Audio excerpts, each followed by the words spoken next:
Hi everyone, this is Jim. Welcome to episode 6 of Opening Basics. Today in this video we're continuing our look at the Sicilian defense, and we're going to get away from the main line and start looking at some sidelines, including the very interesting and exciting Smith-Morra Gambit. So that's sort of the highlight of this episode. There are lots of different sidelines in the Sicilian. It's such a popular opening that even these sidelines are played quite a bit, so you will see them in practice. So before we get to the Smith-Morra proper, I want to start out by taking a look at the Alapin Sicilian, and you'll see why, because these are related in a way.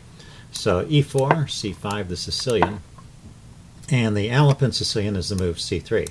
I think I mentioned this in the introduction, the very first episode. It's a very logical move. It's trying to build up a big center, and if black plays along just by doing the normal developing moves that you would often play in a Sicilian, like with d6 and not there, and knight f6, typical kind of moves. White can continue developing and then say black takes. We get into this kind of position where it's just a comfortable position for white. He's got more space and more influence in the center, and both sides have two center pawns, which is a difference from the typical Sicilians where without this pawn on c3 to take back, white is just trading his d-pawn for the black c-pawn and ends up with only one pawn in the center. And so that's black's compensation. White has more space, and black has the two center pawns. And that's the battle in the mainline Sicilian. So the Alapin Sicilian is trying to have both, the best of both worlds, to have more space and to have center influence, which would be nice if it worked. But of course black doesn't have to play along with this, and there is a weakness to the c3 move, which is it's prevented the natural development of the knight c3 or d2, which is needed to defend the pawn on e4. The pawn on e4 is just sitting there and it's unprotected, so black can immediately get a little counterplay going by attacking the pawn on e4 with either knight f6 or d5. So let's take a look at d5 first. After d5, it's typical for white to take the pawn. If he starts just defending it, he gets into kind of a passive position. So this is a little more active way to play. And now he can maybe play knight f3 first, but the main move here is pawn to d4, just still trying to get that center influence and making sense of the c3 move. Now if black takes the pawn, this is possible, but and say counterattacks, continues to attack the pawn, white has to defend, and then say some developing move like knight c3. The thing is that the exchange has freed up this c3 square, so now white does get the natural development of his pieces, and he gains a tempo on the queen. The queen has to go back. So this line is okay for white. White has the isolated queen's pawn, but he has the tempo, and he has just an opportunity to get kind of the ideal placement of his pieces in the isolated queen's pawn position. So this is actually quite a good position for white. So black usually doesn't play that way. Black will keep the tension there for a while and just develop it. So knight f6, knight f3, shoring it up, and maybe e6. Well, sometimes e6 can be played here, or the bishop can come out first, say pinning the knight, and then e6. So at some point this may turn into an isolated queen's pawn, and this move e6 is going to help restrain it, and as well it opens up a diagonal for the bishop. And so I think I will leave this line here. This is a position which is slightly better for white, typical kind of opening advantage, but nothing really great is going on here for either side. I mean, both sides can play this. It's not like white is winning.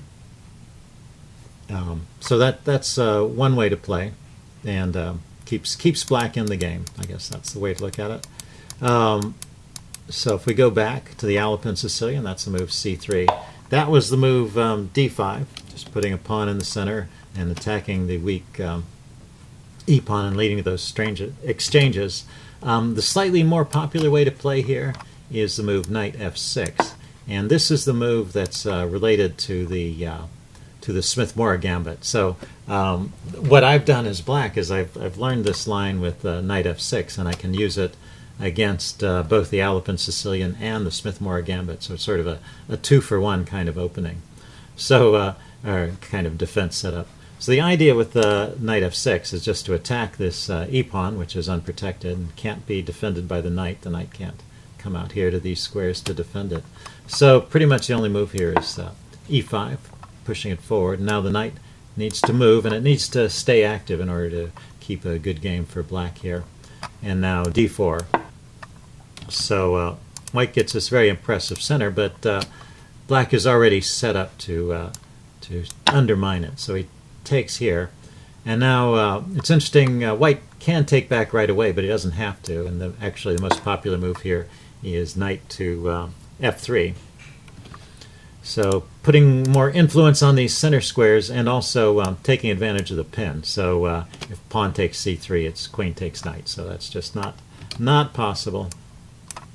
And black continues developing with knight c6, and now taking the pawn, and d6. So this is black's plan. He gets his knights out to active squares, and then he starts undermining the center. I'll give a couple more moves in this line. Say bishop here, attacking the knight. The knight can drop back to b6, and the bishop can go either to b5 or to b3.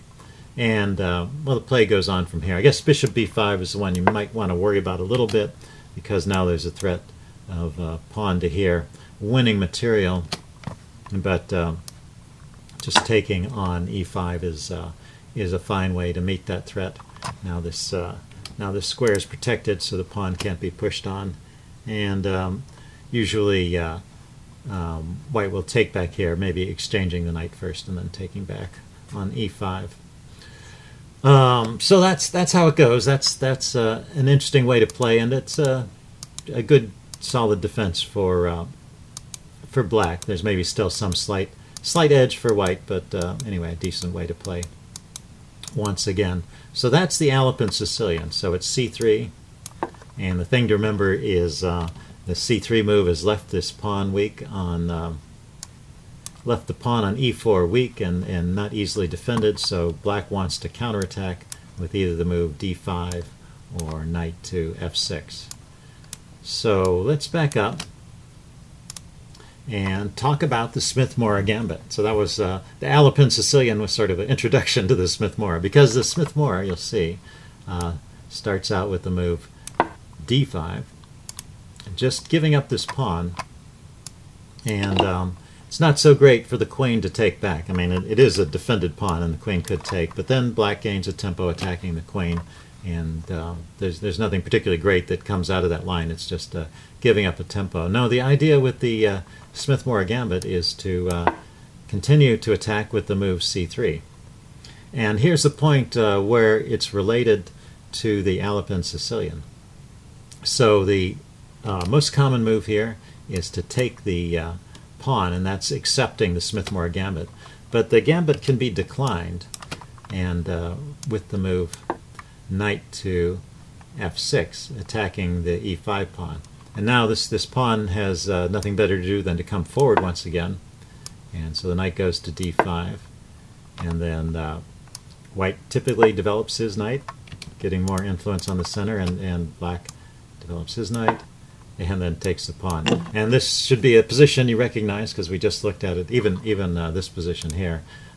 This comes from the Alapin Sicilian. So if you learn to play the Alapin Sicilian as black, you can use that against the Smith-Morra Gambit as a way to play it by declining the gambit with the move knight f6. Just a handy trick to know. But the main thing I wanted to look at was accepting the gambit. So black takes, and it's not like it's bad to take it, but it's also interesting for white. White has compensation for the pawn. So this is, once again, one of those positions that's playable for both sides. And the reason I avoid it mainly in over the board games is there's lots and lots of tactics. It can be very tricky to play for black, and I'll give some examples. So although technically black is okay, it does require a lot of care, whereas I find the Alapin Sicilian line a little bit easier to play. So I tend to avoid the gambit by declining it and getting into those lines of the Alapin Sicilian. But in this case, let's see what happens. White retakes a pawn now, so he's just down one pawn, and he's just got a lot of space for his pieces. His bishop is going to come out here, his other knight's going to come out here, so the bishop can come out to these squares. So he's got room for all his pieces, easy development, and open lines, and he's just sacrificed a pawn. So that pawn deficit will remain for quite a while, and White will just continue to develop. He's in no position to do anything immediately. It's kind of a slow gambit at this point. And so both sides play some normal developing moves. d6 is typical here, although it is playable to play e6 as well. But White, in some sense, is interested in restraining this e-pawn, which can be somewhat disruptive. And also White tends to delay the move. I mean, Black tends to delay the move knight f6 here, because the push e5 comes with a bit more force if the knight is sitting here on f6 as a target for the pawn push. So bishop c4, e6, setting up this center and trying to keep White's pieces from getting too close to Black's king. So Black is falling behind in development. So you can see this is part of the justification for the gambit. White castles, and you see all of White's moves have been very natural and direct. He's just put his knights on good squares, put his bishop on a good square, and castled. All very straightforward. Now, the most common move here is bishop to e7. In a way, this is preparing knight f6. Queen to e2, and now knight f6 can be played. E5 is not doing anything in this position. It can just be taken, and no big damage happens. But you'll see the idea with the queen e2 move was really to allow the rook to come over here to d1, and this is the next move. And now there's a couple ways to play this. Black can try bishop to d7, but the most common move is e5. And this is typical position you get into from the Smith-Morra Gambit.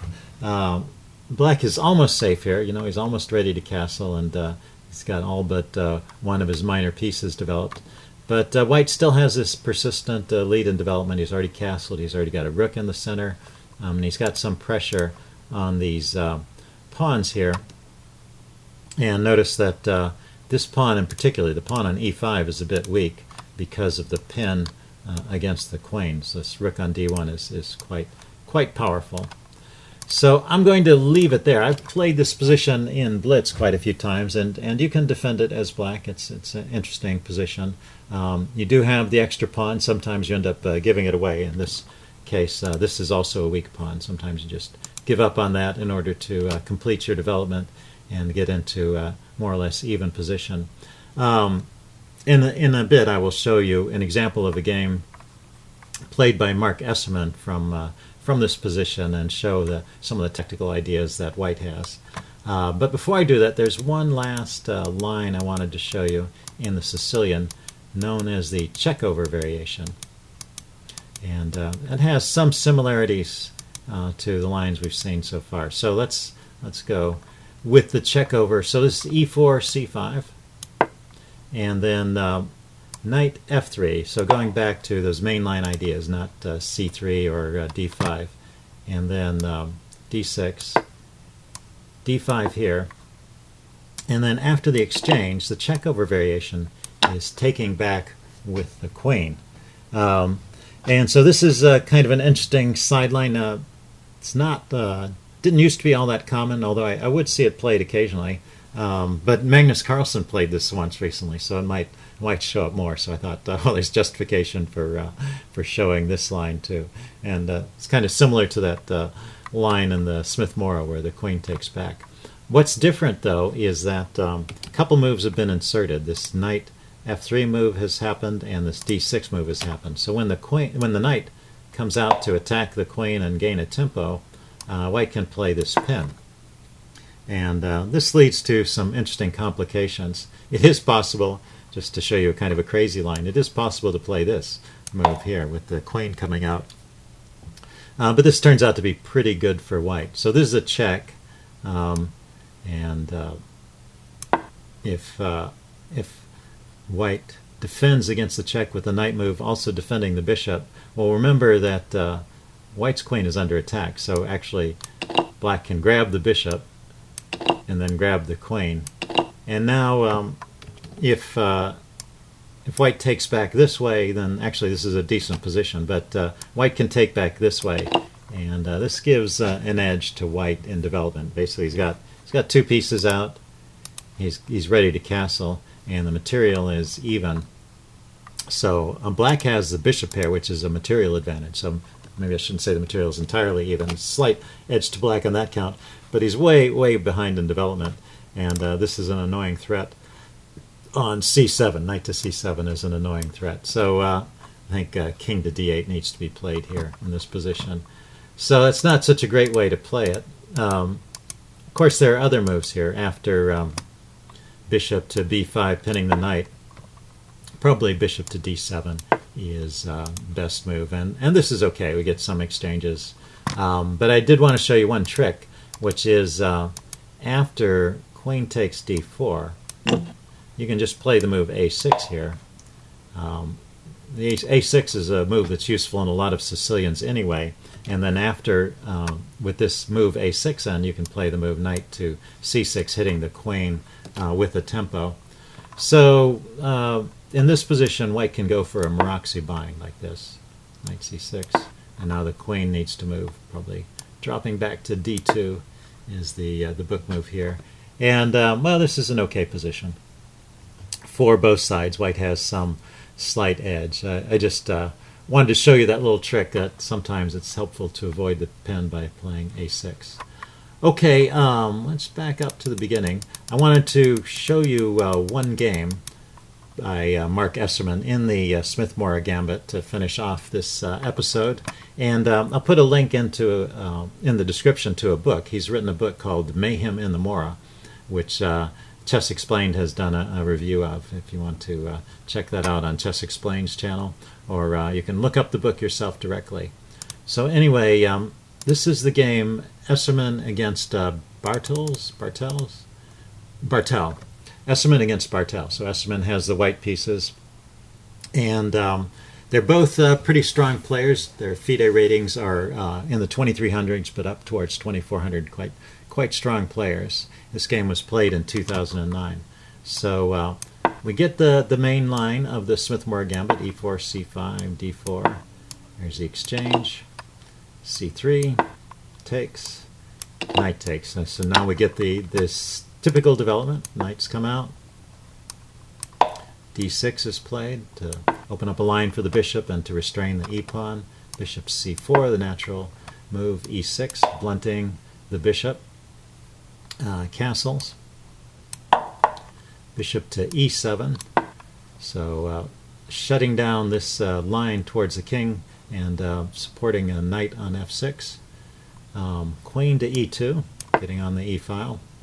Knight to f6, rook to d1. So this is exactly the position we looked at, and e5. And I kind of left off here, so I just wanted to just give an example of how the game might continue from here. In this position, Mark played bishop to e3, and black castled. Rook a to c1. So just continuing, he's got all his pieces out, and on fairly natural squares.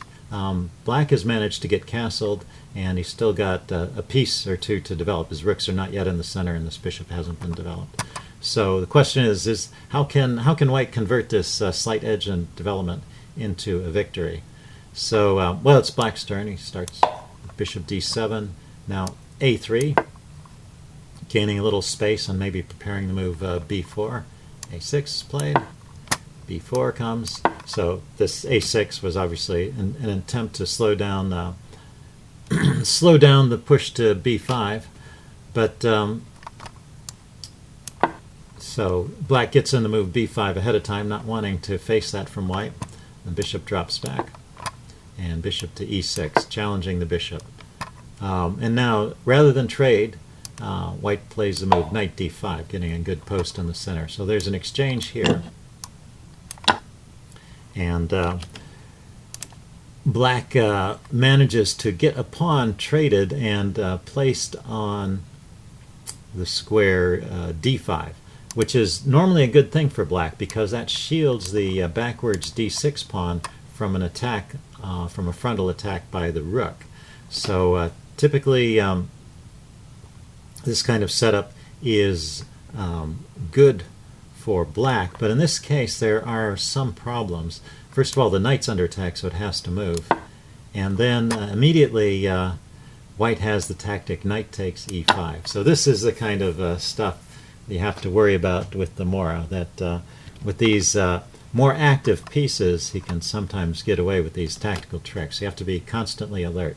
So the way this works is that after black takes the pawn, white pushes on with the d-pawn, and after black took the knight, white pushes on with the d-pawn, and it's just trying to attack and win the trapped bishop.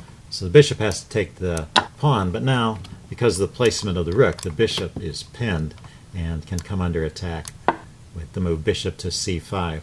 Now in this position, if white tries to defend with a move like, say, this was not played, knight b8, this just is not working. Black's pieces continue to flood in, white's pieces continue to flood in, starting with the bishop d5, hitting the rook. And the rook moves. And then there's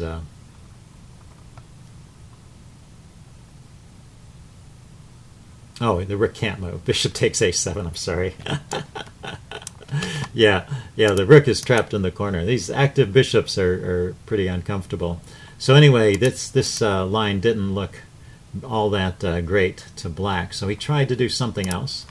He tried giving up his queen for a rook and a piece. So took here, and rook takes. And now he sacrifices the bishop. He was going to lose it anyway. Sacrifices it for a pawn.